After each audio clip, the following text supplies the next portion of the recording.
حضرت یوشع علیہ السلام حضرت موسیٰ علیہ السلام کے اصحاب میں حضرت ہارون علیہ السلام کے بعد سب سے عظیم مرتبے والے ساتھی تھے۔ آپ علیہ السلام حضرت موسیٰ علیہ السلام پر ایمان لائے اور ان کی تصدیق کی۔ آپ علیہ السلام حضرت موسیٰ علیہ السلام کے خدمتگار اور انتہائی قریبی ساتھی تھے۔ جب حضرت موسیٰ علیہ السلام کی وفات کا وقت قریب آیا تو آپ نے بنی اسرائیل کے سامنے کھڑے ہو کر ایک خطبہ ارشاد فرمایا، جس میں انہوں نے واعظ و نصیحت فرمائی اور حضرت یوشع بن نون علیہ السلام کو بنی اسرائیل پر اپنا خلیفہ نامزد کیا۔ میدان طیہ میں حضرت موسیٰ علیہ السلام کا وصال ہوا، اور جب اس میدان میں بنی اسرائیل کے 40 سال مکمل ہو گئے تو اللہ تعالیٰ نے حضرت یوشع علیہ السلام کو نبوت عطا فرمائی اور جبارین کے خلاف جہاد کا حکم دیا۔ چنانچہ آپ علیہ السلام نے باقی ماندہ بنی اسرائیل کو لے کر جبارین کے خلاف جہاد فرمایا۔ پھر جب آپ علیہ السلام نے جہاد کیا اور عصر کی نماز کے وقت یا اس کے قریب وہ ایک دیہات میں پہنچے تو انہوں نے سورج سے کہا، تم بھی حکم الہی کے ماتحت ہو اور میں بھی حکم الہی کا تابع ہوں، اے اللہ اس سورج کو تھوڑی دیر میری خاطر روک دے۔ یہ دعا قبول ہوئی اور ان کی خاطر سورج روک دیا گیا، یہاں تک کہ اللہ تعالیٰ نے انہیں فتح عطا فرمائی۔ پھر انہوں نے مال غنیمت ایک جگہ جمع کیا اور دستور کے مطابق اسے کھانے کے لیے آسمان سے آگ آئی، لیکن اس نے مال نہ کھایا۔ یہ دیکھ کر آپ علیہ السلام نے فرمایا، تم میں سے کسی نے مال غنیمت میں خیانت کی ہے، لہٰذا ہر قبیلے کا ایک شخص مجھ سے بیعت کرے۔ پھر سب نے بیعت کی تو ایک شخص کا ہاتھ آپ علیہ السلام کے ہاتھ سے چمٹ گیا۔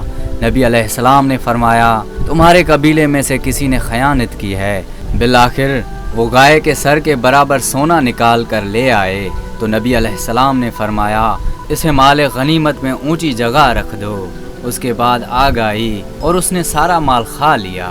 حضرت محمد صلی اللہ علیہ وآلہ وسلم نے ارشاد فرمایا، ہم سے پہلے کسی کے لیے بھی مال غنیمت حلال نہیں کیا گیا، لیکن اللہ تعالیٰ نے ہمارے لیے مال غنیمت حلال کر دیا۔ حضرت وزین بن عطا رحمۃ اللہ علیہ فرماتے ہیں، اللہ تعالیٰ نے حضرت یوشع بن نون علیہ السلام کی طرف وحی فرمائی کہ میں تمہاری قوم کے 1,40,000 نیک لوگوں اور 70,000 برے لوگوں کو ہلاک کر دوں گا۔ حضرت یوشع علیہ السلام نے حکمت جاننے کے لیے عرض کی، اے میرے رب، تو ان کے برے لوگوں کو ہلاک فرما دے، لیکن ان کے نیک لوگ کس بنا پر ہلاک کیے جائیں گے؟ ارشاد فرمایا، یہ برے لوگوں کے پاس جاتے ہیں اور ان کے ساتھ کھاتے پیتے ہیں اور میری ناراضی سے صرف نظر کر کے ان کے گناہوں اور نافرمانیوں پر غصہ نہیں کرتے۔ اس سے معلوم ہوا کہ اللہ تعالیٰ کے نافرمانوں کی صحبت میں بیٹھنا اور قدرت کے باوجود انہیں رب تعالیٰ کی نافرمانی سے منع نہ کرنا اور برائیوں سے نہ روکنا نیک لوگوں کو بھی اللہ تعالیٰ کے غضب و عذاب میں مبتلا کر دیتا ہے۔ آپ علیہ السلام اللہ تعالیٰ سے ڈرنے والے، اس کے انعام یافتہ بندے اور انتہائی شجاع و بہادر تھے۔ جب بنی اسرائیل بیت المقدس کو فتح کر کے اس میں رہائش پذیر ہو گئے تو آپ علیہ السلام اللہ تعالیٰ کی کتاب تورات کے مطابق ایک عرصہ تک ان کے درمیان فیصلے فرماتے رہے۔